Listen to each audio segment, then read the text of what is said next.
Hello YouTube, j'espère que vous allez tous très bien. On se retrouve du coup pour une nouvelle vidéo aujourd'hui. Comme d'habitude, on va faire en première partie de vidéo un cas client.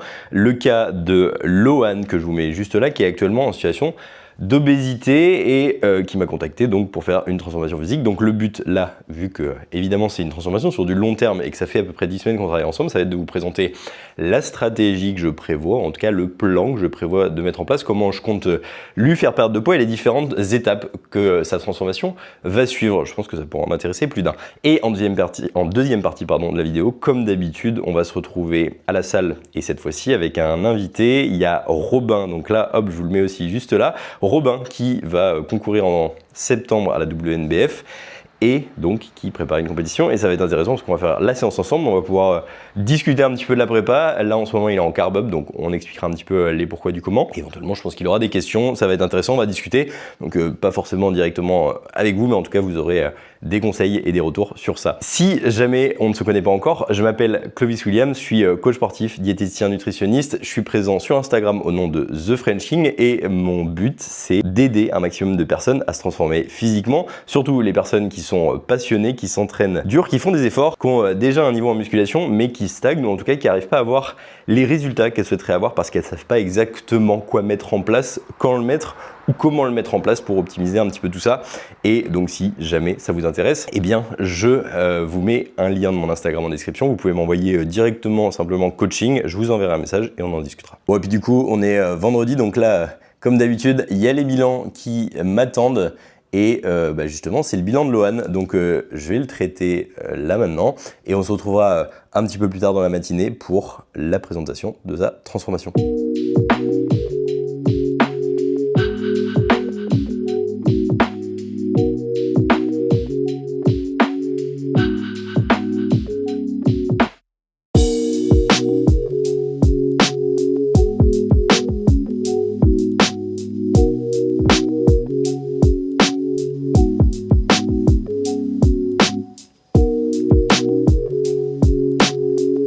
Bien, donc on se retrouve comme prévu pour la présentation du plan de Lohan. Donc voilà mon plan pour, comme je vous le disais, le faire passer de obèse à fit le plus rapidement possible. Donc voilà le point de départ. On voit globalement la shape de départ, le body fat de départ et d'où il part en termes de masse musculaire. Et donc voilà ces données de départ. 1m93, 135,2 kg. Il y a un pourcentage de body fat qui est bien au-delà de sa masse musculaire et donc ça devient, mine de rien, relativement important pour sa santé. Il est débutant en musculation et je dis débutant même si il pratique déjà la musculation depuis quelques temps, mais en fait il est très irrégulier. Il va pratiquer pendant 1 ou 2 mois, s'arrêter pendant X temps, reprendre 6 mois, s'arrêter pendant 2 ans. Et en gros, il a fait ça tout le temps avec généralement des blessures. Enfin, il se faisait mal, il y avait des choses qui n'allaient pas, il faisait des choses très drastiquement, puis il s'arrêtait. Donc, on voit un pattern de tout ou rien qui est assez régulier, je trouve, chez les personnes en situation d'obésité qui cherchent à perdre du poids, ou même des personnes pas en situation d'obésité qui cherchent à perdre du poids, ça arrive aussi. En tout cas, des personnes qui stagnent depuis longtemps et qui n'arrivent pas à avancer. Donc, j'ai découpé les objectifs en 3. Le premier objectif, je l'ai mis court terme, et pour certains, ce sera peut-être déjà long, mais c'est au final relativement court, 1 à 3 mois, prendre des habitudes durables. L'idée, ça va être de perdre quand même du poids et avant tout de s'assurer que justement ça soit pas quelque chose, encore une fois pour une énième fois, où il se lance dedans, on fait les choses très fort, très rapide et il lâche au bout de quelques semaines. Donc c'est créer des habitudes plus que vouloir juste perdre du poids, parce que sur le long terme ça payera beaucoup plus. L'objectif numéro 2, là plus moyen terme, donc encore une fois certains trouveront que c'est déjà très long terme, mais quand on parle de transformation physique, peu importe votre point de départ, mais là d'autant plus sur une personne de surpoids obésité, ça reste du moyen terme, 5 à 12 mois, donc entre une demi-année et une année entière. Le but sera de sortir du surpoids et de l'obésité, le but étant d'améliorer sa santé avant tout, parce qu'on sait que avec une perte de poids sur des personnes en situation d'obésité, on augmente drastiquement la qualité de vie et la santé de la personne. Donc IMC normal, ce qui nous donnerait environ 93 kg, soit un objectif de 40 kg à perdre. Et l'objectif 3, ça sera sur du long terme, 12 à 24 mois, donc 1 à 2 ans, ou plus, parce que c'est pareil, on ne sait pas comment ça va se passer, il peut se passer des choses dans sa vie qui fait que ça stagne, qu'il n'avance pas, le but, ce sera dans tous les cas qu'il ne recule pas. Mais le but sera donc améliorer drastiquement la composition corporelle cette fois-ci, donc on aura perdu du gras, on aura gagné du muscle déjà d'ici là, mais c'est ce que je vois sur du très long terme, sur 24 mois ou plus qu'on pourrait atteindre, ajouter de la musculaire ajouter de la masse musculaire et tirer la condition sur le gras qui restera à ce moment-là, une fois qu'on aura sorti Lohan de l'obésité et du surpoids. Et ça sera quelque chose qui sera possible, c'est important, c'est pour ça que j'ai noté, ce sera quelque chose qui sera uniquement possible à partir du moment où les habitudes seront ancrées et que les changements profonds auront opéré. Qu'est-ce que j'entends par là? Ça sera possible le jour où Lohan faire la muscu 4 fois par semaine de manière régulière tous les jours pendant une année, faire du cardio, faire ses steps, bien manger, ça sera plus des tâches, ça sera juste son mode de vie normal. Donc ça prend du temps et c'est pour ça que on peut que l'espérer sur du long terme. Donc voici le plan pour les déjà 52 premières semaines, donc la première année de sa transformation. Les 4 premières semaines de starter qui se sont déjà déroulées, c'était juste la mise en place du plan et l'amélioration de ses habitudes. Je lui ai mis une diète haute en place avec du plaisir. Le but, c'était que ça soit facile, plaisant et qui ait du coup la possibilité d'apprendre à gérer ses hors-diètes. Parce qu'une fois qu'il va être en déficit, il y aura encore des hors-diètes, et c'est pas quand il aura faim que je vais pouvoir lui apprendre à mieux les gérer. Donc j'y avais 4 semaines où le but c'était déjà de lui apprendre les bases. Au niveau du training, la mise en place d'un training très simple sur 4 jours, comme je vous l'ai dit, il pouvait s'entraîner plus, mais je voulais pas aller au-delà, parce qu'il est débutant, parce qu'il y avait potentiellement du cardio, et je voulais qu'il puisse faire d'autres choses que juste muscu. Donc 4 trainings par semaine, et la mise en place d'habitude sur le cardio et les steps. Il avait au début 15 minutes x 4, donc à la fin de ses séances de sport, et 8000 pas à faire, et c'est quelque chose qu'il faisait déjà relativement bien, mais c'est irrégulier là aussi, donc juste le maintenir stable, 8000 pas tous les jours sur les 4 premières semaines. Donc c'est des semaines qui se sont bien passées, il a mis tout ça en place, et là on a attaqué donc les 20 premières semaines de cut. Le but était qu'une fois les habitudes en place, on puisse mettre en place un déficit agressif. Et oui, je mets un déficit agressif sur une personne qui est débutante et en surpoids parce que, obésité, c'est important que je le précise, parce que c'est important pour sa santé qu'il perde du poids rapidement. Et surtout, ça va être important pour sa motivation. On a beau dire, c'est pas parce que vous perdez du poids rapidement que vous allez tout reprendre ensuite. Ça dépend juste de qu'est-ce que vous apprenez au cours de la perte de poids. Donc oui, 4 semaines pour mettre des habitudes en place, c'est pas très long et ça suffit pas, mais je me suis assuré qu'il était capable de le faire. Maintenant, on continue de travailler sur ses habitudes, évidemment. Donc, comme je le mettais, le but étant d'avoir une perte de poids maximum avec une perte de gras maximum pour qu'il soit motivé. Si, dès les 6 premières semaines, il voit pas une réelle différence sur son poids, il peut rapidement lâcher. Donc, on a directement attaqué avec 2200 cals, un hors-diète par semaine. Il avait, je crois, quelque chose comme 2008-2009. 2200 cals, la possibilité d'un hors-diète par semaine, avec de nouveau des indications ici, 10 000 pas, donc un peu plus que ce qu'on avait de base, avec l'indication qu'il peut en faire plus s'il est facile et qu'il veut en faire plus, et 30 minutes de cardio, 4 fois par semaine, donc là on a doublé le cardio, et c'était quelque chose qui allait très bien. L'objectif, perdre un maximum de poids et de gras, 20 à 30 kg en moins sur les 20 premières semaines de cut. S'en suivra certainement à la fin de ces 20 semaines, 4 à 8 semaines de diet break. Alors c'est une phase qui peut être décalée dans le temps, qui va pas forcément être ancré et sûr, mais c'est quelque chose que j'envisage parce que il pourrait avoir besoin, à la fin de ces 20 premières semaines, où on a été agressif, je lui ai beaucoup demandé d'avoir besoin de récupérer pour pouvoir de nouveau revenir à un déficit plus tard. Donc, l'objectif, ça serait maintenir le poids et les habitudes, m'assurer qu'il est capable de perdre du poids, mais de maintenir le poids perdu, même s'il prend 1 ou 2 kilos pendant cette phase, ce sera pas très grave, comparativement à 30 kilos de perdu, mais c'est une phase que je veux qu'ils soient en capacité de faire. On va remonter les cales pour qu'ils puissent souffler au niveau de la diète, avoir plus de possibilités, et à ce moment-là, on baissera le cardio si c'est nécessaire et qu'il a de la fatigue, mais c'est quelque chose qu'on peut laisser parce qu'il aime bien, par exemple, aller faire du tennis ou des choses comme ça. Et ensuite, on réattaquera sur 20 semaines de cut. Alors, ça fait plus que 52, mais globalement, c'est ce qui sera prévu. Ici, il y aura certainement un déficit qui sera moins agressif. On aura forcément déjà un peu plus avancé, accumulé un petit peu de fatigue. Ça sera difficile parce que les 20 premières semaines de cut ne seront pas très loin et du coup, enchaîner relativement rapidement comme ça peut devenir compliqué. Mais on restera relativement rapide parce qu'il y aura encore beaucoup de body fat. Donc, il y aura une possibilité de perdre du poids rapidement, sans perdre de muscle et sans que ce soit trop difficile, et même, je le précise, il pourra encore prendre de la masse à ce moment-là.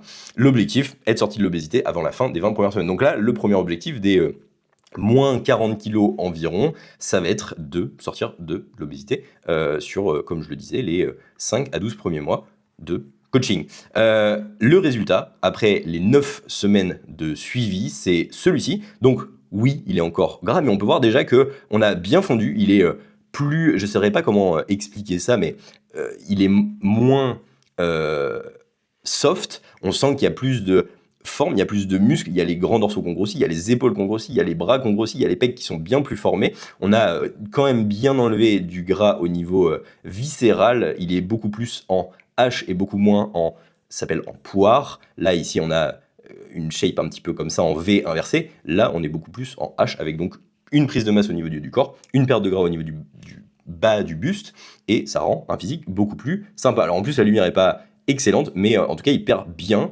et il prend du muscle, ce qui est un très bon point. Et donc, pour les données, il est actuellement à 122 kg sur les dernières pesées, soit 13 kg en moins. Et je précise, ça fait environ 10 semaines qu'on est ensemble, mais au final, ça fait que 6 semaines qu'il est en déficit. Donc 13 kilos en 6 semaines de déficit officiel, ce qui nous laisse, alors là on est à la 7e semaine je crois, mais ce qui va nous laisser 13 semaines donc pour au moins perdre 10 kilos, ce qui était l'objectif de base, je le rappelle, hein, je l'ai pas mis, si je l'ai mis là, 20 à 30 kilos de moins sur les 20 premières semaines. Donc là, on est bien parti pour au moins les 20 kilos et les 30 kilos seraient possiblement atteignables, ce qui nous rapprocherait grandement de l'objectif de la sortie du surpoids, en sachant que donc on aurait fait ça en un peu moins d'1 an. Donc voilà pour la transformation de Lohan. Bien, et donc pour faire un petit débrief sur la transformation de, en tout cas, alors la transformation de Lohan, parce que oui, il s'est transformé, 2 sur le plan, ça vous montre à quel point c'est important de pas juste se dire je vais perdre du poids. D'autant plus quand on est dans ces situations-là, ça reste un cas extrême, une personne en situation d'obésité, en situation de surpoids important, c'est un cas extrême. Mais même vous qui voulez juste sécher, être mieux en forme parce que vous avez un petit peu de surplus adipeux et que vous voulez avoir les abdos, être sec, écorché, etc. Il y a un truc qui est hyper important que personne ne fait, c'est avoir un plan précis. Pas juste je veux sortir de l'obésité, je veux perdre du poids, je veux perdre tant de kilos. C'est comment tu vas faire, c'est quoi ta stratégie, pourquoi tu fais ces choix, et tout ça, c'est là où la plupart des gens échouent, et c'est pour ça que la plupart des sèches échouent au final, c'est parce que vous n'avez aucune stratégie derrière ce que vous faites, et derrière, bah, évidemment, pas de suivi, rien. Donc, bah, si déjà ça vous intéresse, j'ai un guide là-dessus où j'explique comment j'organise, alors c'est une roadmap, parce que je vous ai fait là, comment j'organise ma roadmap, c'est quoi ma logique, et quelles sont les étapes derrière. Si ça vous intéresse, vous m'envoyez 666 sur Instagram et je vous enverrai le fichier qui correspond à ce guide-là pour que vous compreniez un petit peu mieux et que vous puissiez l'appliquer pour vous. Et dans tous les cas, si jamais ça ne vous suffit pas et que vous vous retrouvez un petit peu dans le cadre de Lohan où vous avez déjà essayé plein de choses, ça ne progresse pas comme vous voulez et que vous voulez progresser un peu plus vite, qu'il y ait quelqu'un qui soit derrière vous et qui fasse les choses pour vous, bah, je vous laisse, même chose, m'envoyer coaching sur Instagram et bah, je vous enverrai un message comme je vous l'ai dit au début. Et c'est à peu près tout ce que j'avais à dire. Je vais pas tarder à aller manger et on se retrouvera avec Robin. Bon, du coup, on se retrouve à la salle. Il y a rien d'arrivé là et on va faire une petite interview. Alors, ça va être mon interview. Je vais essayer de la filmer parce qu'il veut que je me présente pour sa vidéo. Il va tourner une vidéo YouTube en même temps. J'essaierai de récupérer quelques rushs. Ça permettra de faire des jolies illustrations en plus. Mais voilà, donc là, séance normalement bras, peut-être épaules. Donc, on va voir comment ça va se passer. On va voir ce qu'on fait et en fonction des discussions, je donne des conseils, vous apprenez à mieux comprendre certaines choses, peut-être à mieux me connaître Robin aussi, ça vous permettra de voir un petit peu qui c'est et de le rencontrer avant la compétition. Bon, Clovis, enfin, après 2 mois et demi de travail ensemble, c'était mi-mai. Je saurais même pas te dire, tu sais que je vais être perdu parce que tu vas me demander probablement ça fait combien de temps que tu fais du coaching, mais... Non, là c'est vraiment juste histoire que les gens ils puissent pas nous quitter. Parce que mais oui, ça fait même pas 2 mois parce que je regardais sur le fichier de suivi, on n'avait pas encore passé les 12 semaines. Je crois qu'on était à 10. Là, je crois qu'on attaque la 12e là. Ouais, donc ça fait 3 mois. Ouais, 3 mois. 3 mois de suivi. Ça passe vite. Ça passe vite. Ça passe vite, il en reste que 6. Ouais, de fou. Bah oui, de 100, on avait dit 18 semaines. Et il nous en reste 6, donc oui, on est sur ça. 12 semaines là déjà. Très bien. Du coup, ouais, juste te présenter rapidement ce que tu fais, histoire que... Putain, c'est trop bizarre. Le classique. Et bah, je m'appelle Clovis Williams, je suis coach sportif, diététicien et nutritionniste. Moi, l'objectif, ça reste globalement d'accompagner des gens qui ont des objectifs de transformation physique. Les compétiteurs, ça reste annexe pour l'instant. J'ai pas envie de me spécialiser là-dedans. Ça reste un milieu compliqué lorsqu'on creuse un petit peu et qu'on veut atteindre un certain niveau et certains résultats. Mais c'est hyper intéressant parce que c'est toujours des mecs, je vais pas dire pour tous, mais relativement drivés, qui ont envie de s'améliorer et envie de pousser le truc. Donc c'est hyper fun parce que tu fais vraiment le métier de coach là où parfois sur certaines personnes, lifestyle, pas que ce soit négatif, mais tu fais autre chose que de la gestion de programmes nutrition et compagnie. Aussi. T'as la partie sociale, t'as la partie gestion des soucis. Tu vois, là actuellement avec toi, le truc sur lequel je me concentre à 100%, c'est vraiment le plan, les actions à mettre en place. Je me pose pas la question de est-ce qu'il va les faire ou pas. Et ça, c'est hyper agréable quand t'es coach parce que tu rêverais d'avoir que ça comme type. En fait, après, il y a des gens qui aiment bien, tu vois, avoir des élèves aussi et ce côté, tu prends quelqu'un qui est pas du tout dans le sport et tu l'amènes petit à petit à prendre des habitudes. moi je me régale plus avec quelqu'un qui a déjà des habitudes et qui cherche à optimiser et à s'améliorer. Tu vois, ça définit un petit peu peut-être mieux le type de coaching que j'aime faire. C'est selon les appréciations de chacun, de toute façon. C'est ça. Tu peux avoir de la satisfaction dans tous les types de coaching. Après, généralement, on apprécie plus ou moins l'un ou l'autre. C'est juste toi, qu'est-ce que tu veux faire, qu'est-ce qui te passionne, c'est quoi, et des fois aussi c'est quoi dans le truc dans lequel tu es le meilleur, tu vois. Je suis pas bon avec quelqu'un qui est full débutant. Parce que j'en attends trop en fait. Ouais. Je suis trop investi, j'ai trop envie que la personne elle soit autant à fond que moi ou plus. Et en fait, il y a des gens qui n'ont pas envie de ça. Ouais. Donc là, du coup, aujourd'hui, petite séance bras. Tu me suis sur la séance? Ouais, je te suis sur la séance. Donc là, normalement, on a un rappel dos, on a 2 exodos si je dis pas de bêtises. Ouais. Et juste après, on a 3 supersets directement pour les bras. Parfait. Donc ça va être sympa. Normalement, il devrait y avoir un bon pump. Ça fait 2 jours que les glucides là, ils sont au top, ça me régale. Et, il a le sourire comme jamais. Et on va se pousser un petit peu, donc ça va être. Et même ce qui serait intéressant, parce que je sais pas si tu as déjà fait une vidéo, mais d'expliquer pourquoi on en est là, pourquoi tu es venu à me contacter et pourquoi on est en coaching. J'avais tourné le. Ah, t'en as déjà parlé? J'ai déjà tourné. Ah, réel, ouais, mais celle-là c'est pour YouTube. Ça c'est pour YouTube. Et du coup, il faut que tu l'expliques aussi. On peut le faire après, mais. Bah, entre les séries, au pire, on peut faire ça. Comme tu veux. Et bah, let's go. Let's go. Peu. Hop.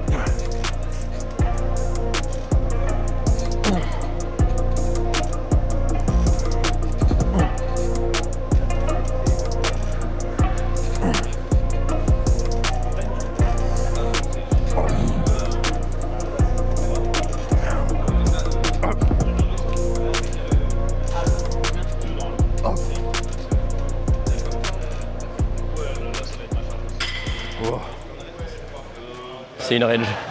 En gros, le but c'est d'être à l'échec dans ta range de reps. Là, le but d'une range de base, c'est éviter de donner un nombre de reps fixe. Parce que si je te dis fais 3 x 8, tu vas faire 3 x 8 que tu sois à l'échec ou pas. Ça, voilà. Si je te dis fais 8 à 12 déjà, même si tu mets une charge trop légère, que tu arrives à 8, tu vas pas t'arrêter, tu vas aller au moins jusqu'à 12. Okay. Et ensuite, le dernier truc, c'est quand tu mets une fourchette de répétition, l'idée c'est avoir une gamme de reps dans laquelle évoluer avant de faire monter ta charge. Okay. Garde les pecs sortis à la fin. Sors, triche pas. Voilà. Triche pas. Bon, du coup, ouais, ça va être intéressant que t'expliques un petit peu. Attends, je vais te faire comme ça. Je vais te l'accrocher et je te le passerai. D'expliquer un petit peu pourquoi t'es venu dans le coaching. Genre, c'était quoi? Où est-ce que t'en étais avant de commencer? Pourquoi tu m'as contacté et où est-ce qu'on en est là? En gros, ce qui s'est passé, c'est qu'à la base, j'étais suivi par un autre coach et une diététicienne à part. Et qui ne sont pas spécialement du domaine du body, qui ont des connaissances qui sont du coup relativement limitées dedans, parce que quand on n'est pas dedans, qu'on n'a soit pas fait une compétition de body ou jamais coaché quelqu'un dedans, il manque certaines notions forcément. Et on a eu une approche notamment sur la diète qui a été moins axée body. Body, ça a des nécessités de fonctionnement qui sont assez particulières. Et on a préféré utiliser une méthode plus santé avec une descente plus progressive. Et le problème, c'est qu'on aurait dû s'y prendre bien plus tôt pour arriver prêt. Et je me suis retrouvé en mai à contacter Clovis suite à l'arrêt de mon travail avec ces 2 personnes pour plusieurs raisons. Et du coup, on était en retard. Et on a tout de suite changé la méthodologie au niveau de la diète avec Clovis. Et d'un coup, c'est descendu beaucoup plus vite. Voilà. Donc c'était pour ça que je l'avais contacté, il avait déjà fait la compétition, il avait déjà emmené quelqu'un l'année dernière. Et j'avais un ami à moi qui était coaché par lui, je lui ai demandé ce qu'il en pensait, il m'a dit que Clovis c'était très bien, donc je me suis dit allez on y va, on se pose pas de questions et pas de regret aujourd'hui. Ouais, parce que ce qu'il dit pas, c'est que quand il m'a contacté, il m'a envoyé des photos et j'en ai déjà parlé dans la vidéo YouTube de sa transfo, mais il avait un body fat qui était très élevé et pas du tout adéquat avec le temps qui lui restait pour préparer sa compète. Donc fallait qu'il ait une approche beaucoup plus agressive.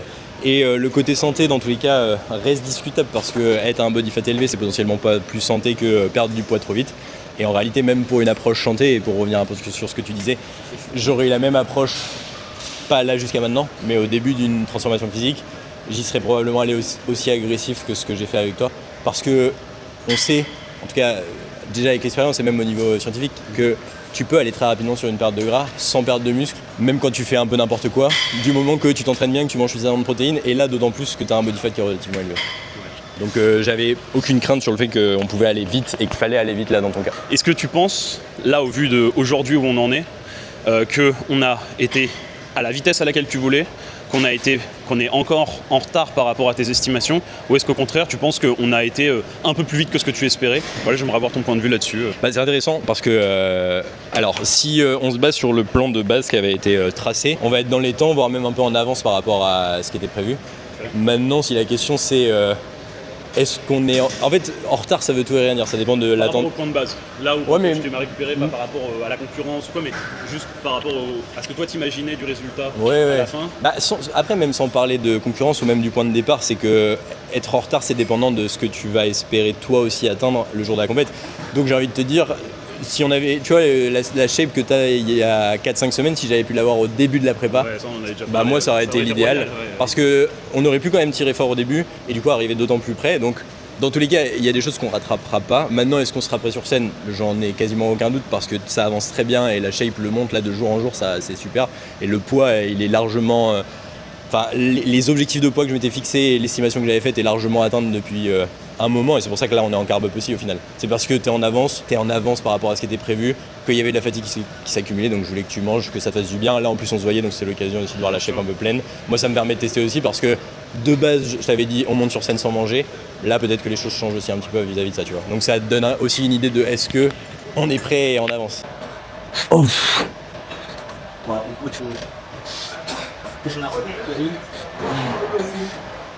Comme vous pouvez l'observer ici, Lovis réalise d'abord une déflexion scapulaire avant de tirer sur les coudes. Très important, si vous voulez focaliser le travail sur le dos et pas de pompe dans les bras, focalisez-vous sur l'action des omoplates en priorité. Ce que tu disais dépression scapulaire, elle est importante. Et c'est vrai, elle est importante pour bien engager le grand dorsal. Mais du coup, ce qui c'est même plus intéressant sur un tirage vertical pour le grand dorsal, c'est de pas forcément laisser le bras se tendre et aller complètement au-dessus de la tête, parce que souvent ça va être tes pecs qui vont plus prendre le dessus. Donc en réalité, garder une légère flexion pour avoir les coudes légèrement devant, laisser monter les épaules, c'est probablement le truc le mieux que tu puisses faire pour étirer à fond tes... Peut-être le transformer en une sorte de pullover partiel. Pas forcément un pullover, mais en fait disons que quand tu es ici, les premiers degrés de tirage ici, ton pec a un bien meilleur levier que ton grand dorsal. Donc si tu veux maximiser... Ça veut pas dire qu'il travaille pas ton grand dorsal, mais si tu veux maximiser le travail dans ton grand dorsal, t'as tout intérêt à le faire comme ça. Yes, aïe. Oui, c'est ça. Et à la fin, ce que je veux, c'est que tu triches pas pour passer les reps. Même si ça descend moins, c'est pas grave, tu fais de la partielle. Oui, sors les pecs. Pas d'élan. Pousse bien dans les pieds. Pointe de pied. Voilà, tu veux faire les mollets, c'est ça. Come on, oui, sors les pecs. Sors les pecs, sors les pecs, sors les pecs, sors les pecs. Triche pas, c'est pas grave, ça descend pas. C'est pas ce qu'on veut. On veut pas que ça descende, on veut juste travailler le grand dorsal. Come on, come on. Triche pas, triche pas, triche pas. Sors les pecs. Sors les pecs. Si ça descend pas, ça descend pas. Yes. Ça c'est un truc important, je l'ai déjà dit plein de fois dans des vidéos, dans des réels, mais standardisez vos répétitions et concentrez-vous plus à vouloir réaliser l'action que de faire un mouvement. L'idée qu'on a là, c'est pas de descendre la barre, c'est travailler ton grand dorsal. Ton grand dorsal, il travaille quand tu as les pecs sortis et que tu descends tes coudes. Si à un moment donné tu dois faire ça, tu as les abdos qui vont s'engager en fait.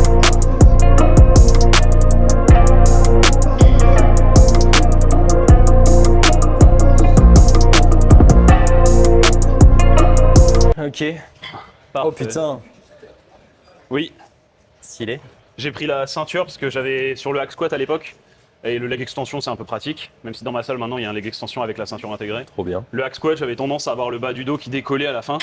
Et sur la poussée, et du coup, ça m'a changé de ouf. Ouais, après tu vois, quand on a fait RTS, on en a parlé de ça et c'est potentiellement pas le truc le plus intéressant si tu veux vraiment optimiser le travail de tes quads. Ok. Parce après, tu peux faire du 6-6 sur hack squat, il y a plein de variantes, je pense, qui sont... ben non, mais même en fait faire le hack squat normalement et considérer que si tu pousses ta hanche en avant, c'est peut-être parce que tes muscles essayent de compenser le fait que tu es à l'échec sur les quadriceps. En fait, tu vois, ça revient à ce que je te disais, enfin ce que j'ai expliqué juste avant là, c'est on est... En tout cas, j'en vois beaucoup et la plupart des pratiquants ont ce problème, c'est qu'ils veulent absolument passer la rep. Alors que le but de la muscu quand tu fais l'hypertrophie, c'est d'être à l'échec. Ouais, c'est juste à l'échec. Et du coup, souvent, on va commencer à compenser. Et là, justement, ce que tu dis sur ton hack, est-ce que ta hanche qui décolle du hack, c'est du début à la fin ou c'est sur la fin? Non, en fait, ça dépend. Je pense que c'est à partir d'à peu près la moitié, un peu plus. Et je me dis, si justement tu mets pas la ceinture, je comprends l'argument, tu vois. Et si tu mets pas la ceinture, à quel degré tu vas commencer à compenser pour faciliter le travail alors que tes quads sont pas encore totalement à l'échec, tu vois. Bah peut-être que c'est déjà trop. En fait peut-être qu'ils ont c'est déjà trop. Ouais, t'es déjà trop loin. Et en fait peut-être que le problème il n'est pas de réparer le fait que... Enfin artificiellement de réparer le fait que tu as la hanche décolle, mais te focus à garder la hanche collée pour voir ce qui se passerait si tu essayais de pousser comme ça. Parce que du coup, le fait que tu décolles ou le fait que tu mettes une ceinture, ça camoufle dans les deux cas le fait que potentiellement tes quads sont déjà à l'échec et tu finis par compenser. J'avais le cas moi sur le squat à la Smith par exemple. C'est-à-dire que en fait, arrivé à un moment, je squatte droit et hop, les fesses qui partent en arrière pour remonter, tu vois. Le jour où je me suis dit, ok, je veux plus que ça arrive et je me focus sur le fait que je pousserai quoi qu'il arrive en gardant le dos droit sans laisser partir les fesses, bah en fait j'arrivais plus à pousser. Plus je me suis habitué à le faire, plus j'ai été fort à le faire et capable de pousser droit. Et à la fin tu compenses plus trop. Et en fait c'est juste un apprentissage et après accepter que potentiellement si tu as de la compensation c'est juste que tu es déjà à l'échec sur le groupe musculaire que tu voulais. Donc à quoi ça... Tu vois c'est comme un rowing, si tu rowing comme ça au début, bah là tu le faisais un peu. Si t'es propre comme ça tout le long mais qu'à la fin tu fais ça pour faire finir ton truc, bah en fait est-ce que tu fais toujours le mouvement pour travailler ton dos ou tu le fais juste parce qu'il faut passer les reps, il faut passer la charge et tout ça tu vois. Je sais pas à quel point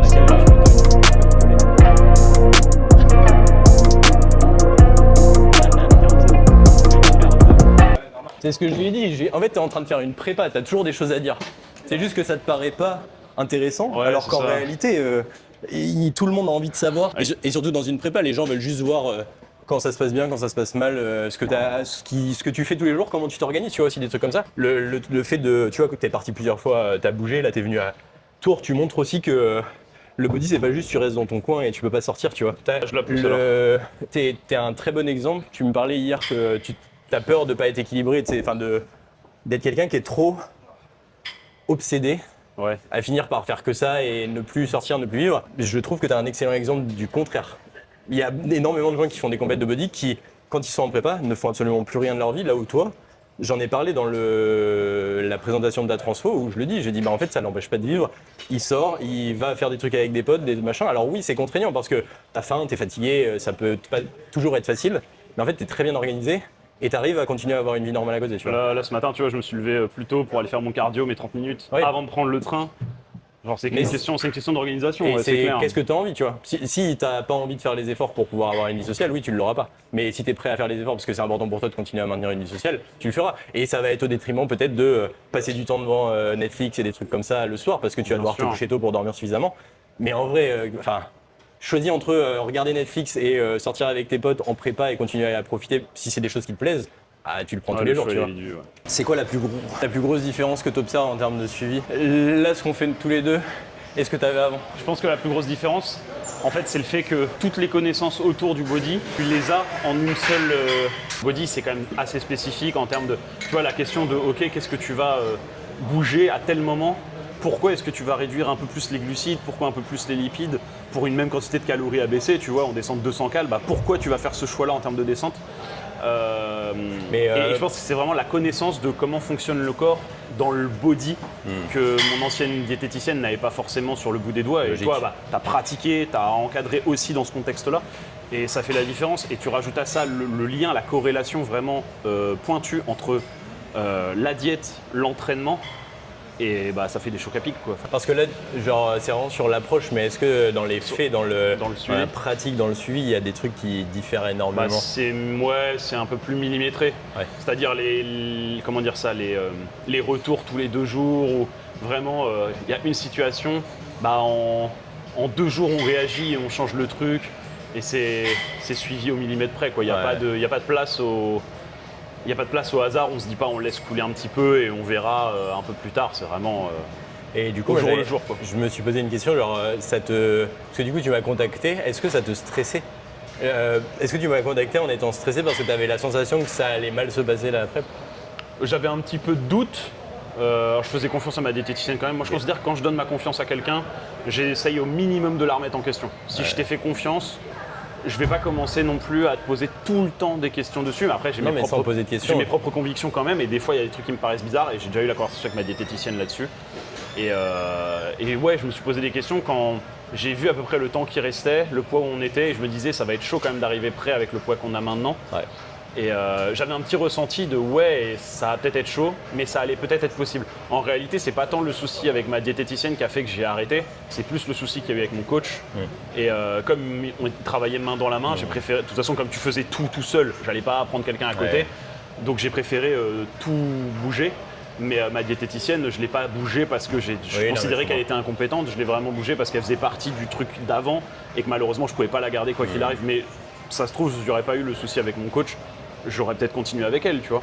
Donc, mais au final, preuve en est que j'ai bien fait sur tous les aspects et que ça va dans le meilleur sens maintenant. Est-ce que tu t'es quand même... Parce que j'ai bien compris que tu faisais quand même confiance, donc tu n'étais pas trop là à te poser des questions, mais est-ce que ça te stresse moins là quand tu vois comment ça avance? C'est clair. Alors est-ce que tu es plus rassuré là que ce que tu aurais pu être? Bien sûr, après c'est aussi le rendu, tu vois. En vrai, c'est pas pour dire que je suis meilleur ou quoi, c'est Bien juste sûr. comparer les approches et voir si ça a pu t'aider ce que j'ai mis en place. Bien sûr, il n'y a même pas de question à se poser. Il n'y a même pas de question à se poser. De toute façon, vous voyez la vidéo de mon... C'était quoi? C'était fin de prise de masse quand je commençais la sèche, j'étais tout grassouillet là. Et tu vois le physique là, c'est le jour et la nuit quoi. Ouais. Et il reste encore 6 semaines. C'est-à-dire que 6 semaines encore à aller creuser et tout, non, ça va être exceptionnel. Ok. Ça va être trop bien. Super 7. Ouais, On fait quoi? c'est triceps polyquin plus pupitre. Et sur quoi ça t'a le plus aidé le suivi jusqu'à maintenant? Là, comme ça, je dirais forcément la diète, parce que l'entraînement, j'étais quand même assez studieux, même s'il y a toujours des choses à corriger. Mais je pense que là où vraiment ça m'aide, c'est la nutrition plus.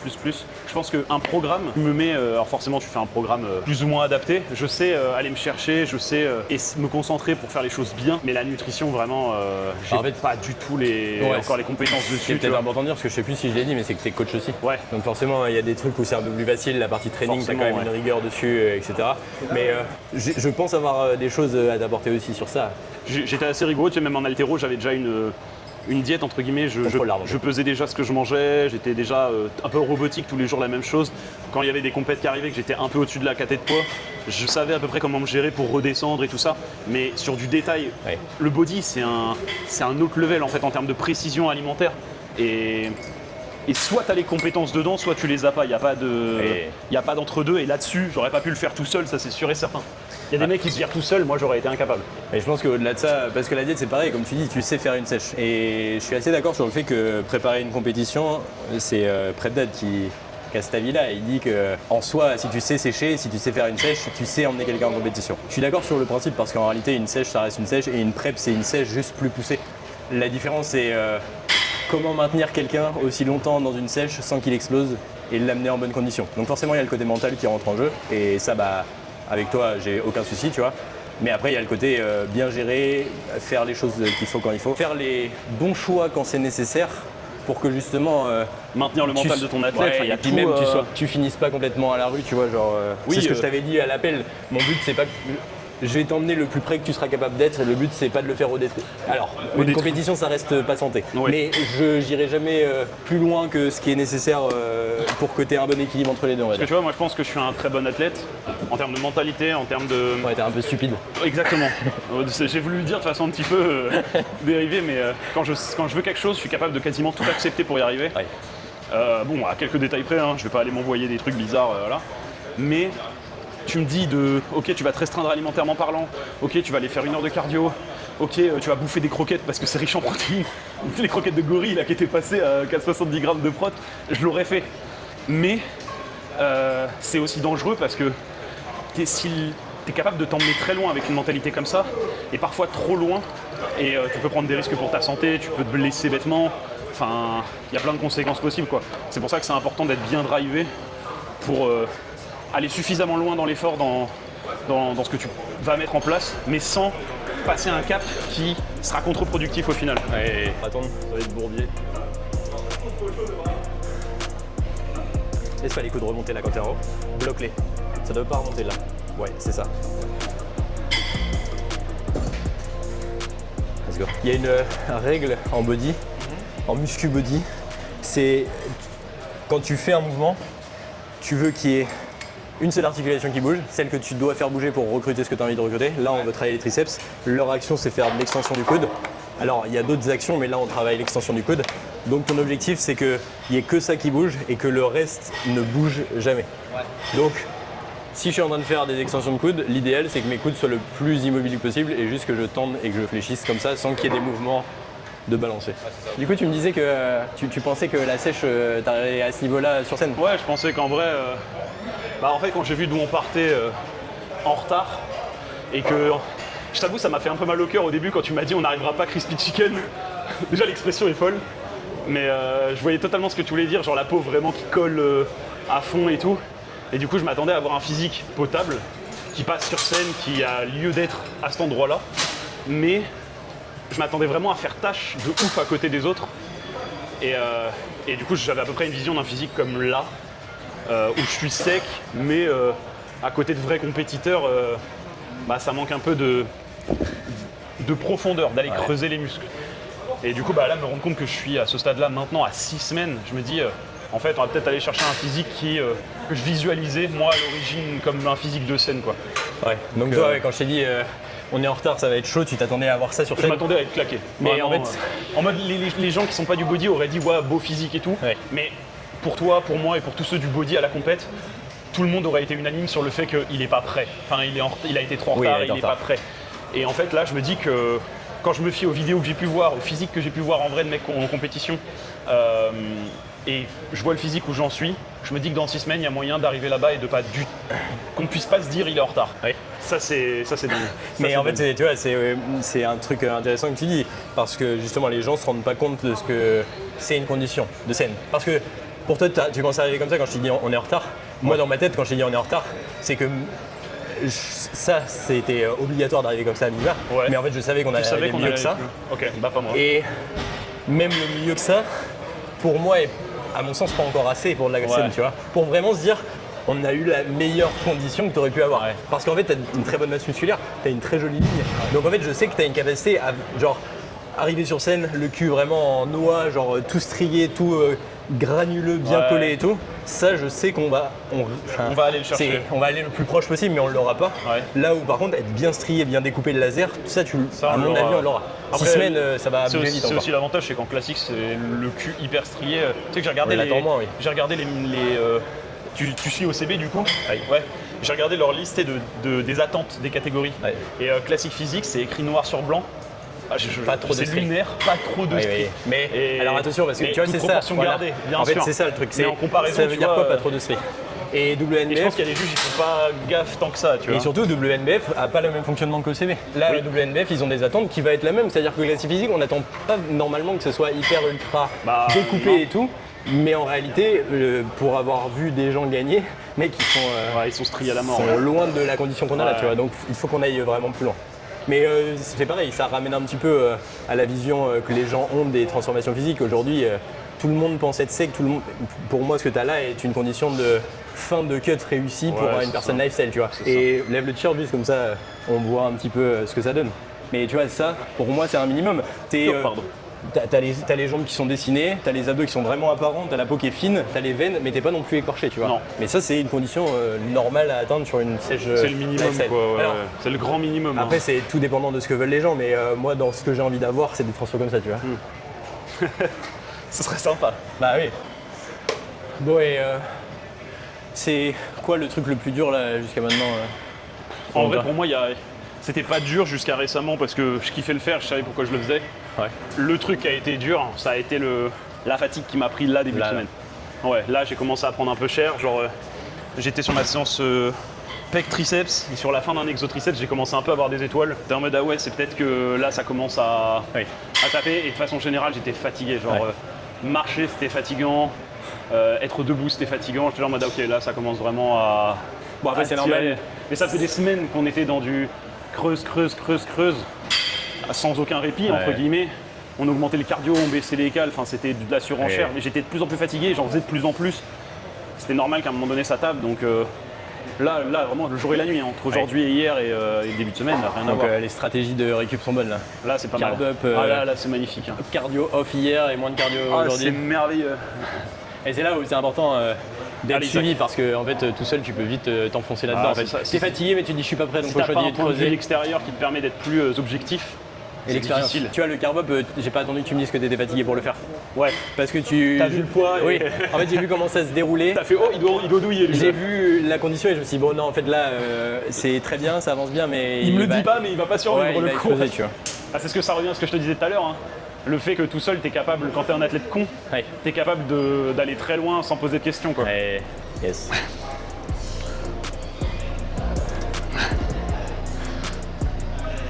Allez. Come on. Yes. Et comment, là, avec plusieurs mois de recul, comment tu trouves l'accompagnement avec moi? Parce que j'imagine, tu vois, même quand tu m'as contacté, même si on avait déjà discuté, peut-être tu pouvais avoir des doutes ou quoi sur à quel point je pouvais être efficace, même si tu avais vu des transfos ou que tu avais vu que j'étais capable. Bah, je t'avoue que moi, le gage de... T'avais déjà fait la compète, plus t'avais emmené un athlète et la condition de l'athlète me plaisait. J'étais en mode ok, il a réussi à faire ça, il a les clés. T'aurais pu être tout pourri, que je t'aurais fait confiance. Et au pire, le résultat, il aurait été, entre guillemets, pas à la hauteur, mais vu d'où on partait, j'étais déjà dans une optique où ça allait être chaud, tu vois. Donc non, franchement, c'était top. Et là, c'est top. C'est quoi les trucs qui te plaisent le plus ou les différences notables que tu préfères là avec la manière dont j'accompagne? Alors je me plains pas du suivi que j'avais avant, ouais, t'inquiète. Mais j'apprécie la vitesse des retours, que quand il y a un truc c'est réactif et que tu prends des initiatives aussi tout seul, enfin ça se sent que t'es derrière et que après c'est normal, tu vois, entre guillemets ce que je vais montrer sur scène, c'est aussi c'est ta propre publicité aussi, tu vois, donc si t'as tout intérêt à t'engager pleinement aussi dedans et tu le fais, et du coup moi c'est agréable parce que je sens que je suis accompagné, je me sens accompagné et c'est le plus important pour moi, surtout déjà dans un coaching classique, mais encore plus dans une prépa. Ouais, tu dirais que le fait de savoir que je suis derrière et que je vais être réactif, que je suis à c'est un fond. truc qui revient beaucoup dans les coachings, tu sais, c'est savoir que tu as des comptes à rendre à quelqu'un. Alors moi, j'ai pas besoin d'avoir de comptes à rendre, contrairement à certains. J'ai des grands objectifs et je m'en donne les moyens, donc j'ai pas besoin qu'on me tire au cul pour le faire. De toute façon, c'est ce que j'attends d'un compétiteur. Bien sûr, mais savoir qu'il y a quelqu'un qui vient effectivement derrière s'assurer que tout se passe bien, faire des ajustements en cas de besoin, parce que moi j'ai pas les connaissances pour les faire, ces ajustements moi-même, c'est un plus quoi. Ouais. Je sens que puis ça te décharge aussi, tu vois, j'ai pas à gérer ma propre prog, j'ai pas à me poser 10 000 questions, je sais que t'es là pour le faire à ma place. Ouais, et puis en tout cas, je sais pas si ça se ressent, mais j'essaye d'être investi au moins autant que ce que vous l'êtes vous. Bien sûr, mais ça se ressent, hein. Ouais. Moi honnêtement, j'ai aucun reproche, je t'ai pas fait de reproche depuis le début de la prépa, parce que pour moi tout me va dans ce qui est fait, donc parfait. Je suis très content.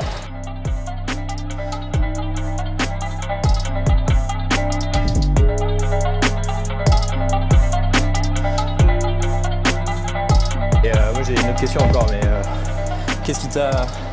c'est quoi qui t'a donné envie de faire de la compétition? J'ai toujours voulu ressembler à Sangoku, tu vois. Ouais. Vraiment, c'est ma référence de quand j'étais gamin. Après, forcément, il y a les acteurs, tu vois, Arnold et tout ça. Mais moi, c'était vraiment les physiques de Dragon Ball Z et des mangas en général, où j'étais en mode c'est une folie. Et quand j'avais déjà 14-15 ans, avant même de commencer la muscu, j'étais fasciné par les bodys. Je trouvais ça incroyable et je me suis dit un jour je voudrais faire ça. Ouais. Sauf que j'ai commencé la muscu un peu avant la fac et quand je suis arrivé à la fac, financièrement trop compliqué, parce que tu travailles pas ou très peu. Et coach, nutrition, enfin bordélique. Et c'est toujours resté dans un coin de ma tête, donc j'ai trouvé des alternatives entre temps. Et j'ai fini les études et je me suis dit vas-y c'est le moment, je le ferai pas à 40 ans, je le fais maintenant. Et voilà quoi. Ok. Mais c'est juste un rêve qui a traîné 10 ans et j'étais en mode je vais le faire un jour et là je le fais. Trop bien. Ce sera peut-être la seule que je ferai dans ma vie, on sait pas, tu vois. Donc je me dis je le fais à 2000%, rien regretter, je vois à 2000, même si ça casse les couilles, même si je suis fatigué, même si ça c'est dur. Ça fait partie du jeu en fait, tous les mecs à côté ils font la même. Tu vas pas commencer à chouiner. Non, et puis même, là tu vois, tu compares quand même avec à côté, mais il n'y a même pas de comparaison à avoir parce que ce que tu as dit est super important, c'est que toi c'est un rêve qui te tient à cœur depuis longtemps. Et du coup c'est une bonne leçon à retenir aussi, c'est quand il y a des projets qui te tiennent à cœur. En fait, à un moment donné, tu mets tout dedans pour être sûr de rien regretter à la fin. Et c'est ce que tu fais. Et en vrai, ça paye aussi parce que tu sors une condition que tu pensais pas sortir et que je pense que pour beaucoup, on t'aurait dit là, la compète c'est mort. Enfin, t'es bien trop en retard. C'est clair. Donc, banger, trop content. Que la morale, c'est si vous avez un rêve, travaillez pour, faites tout. Et ça se réalisera. Voilà. Ou en tout cas, peut-être pas, mais vous en comme disait coach Takamura dans Hajime no Ippo, ceux qui travaillent dur ne sont pas toujours récompensés, mais tous ceux qui ont réussi ont travaillé dur. Voilà. Ça c'est beau.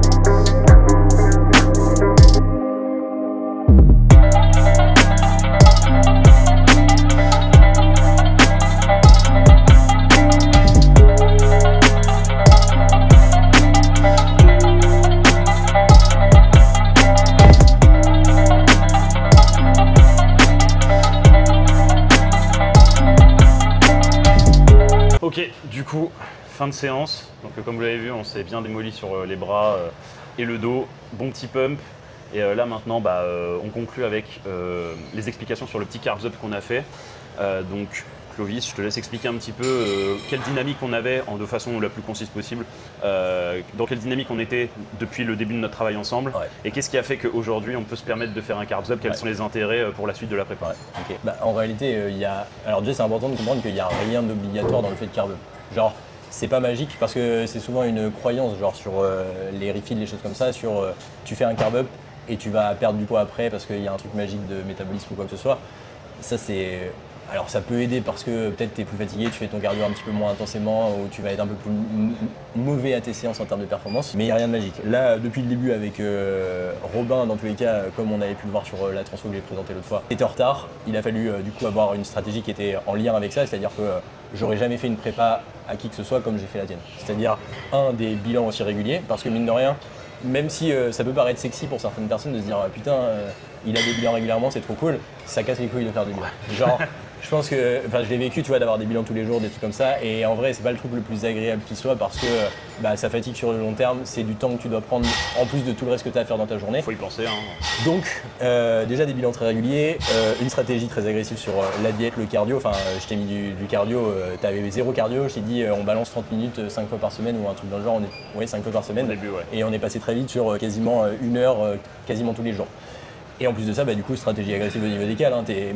Quand tu as commencé le coaching, tu avais déjà commencé à baisser, mais une semaine avant, tu étais à 4000 cales. Et très rapidement, en quelques semaines, on est descendu 2006, à moyenne. 2004, mais même en vrai, le 2002, ça fait il longtemps est que arrivé tu y es. vite, En 3, 4, 5 semaines maximum, tu étais à 2002. Donc tu es passé de 4000 à 2002 moyen, avec des refeeds régulièrement. Mais là, depuis peu, j'ai aussi baissé les refeeds. L'idée, c'est toujours la même chose. Je voulais que tu perdes du poids rapidement, ça a été le cas. J'avais des points de repère en termes de poids à atteindre. On les a atteints. Pour autant, ça me suffit pas parce que c'était vraiment le truc de se dire je sais que si j'atteins ces paliers, je suis pas trop mal. Ouais. Pour autant, comme je te le disais tout à l'heure, je sais que tu vas pas être le mieux que ce que tu aurais pu être parce que une condition peut toujours se tirer encore plus à l'extrême en fonction de ton point de départ, le temps que tu vas accorder à ta prépa.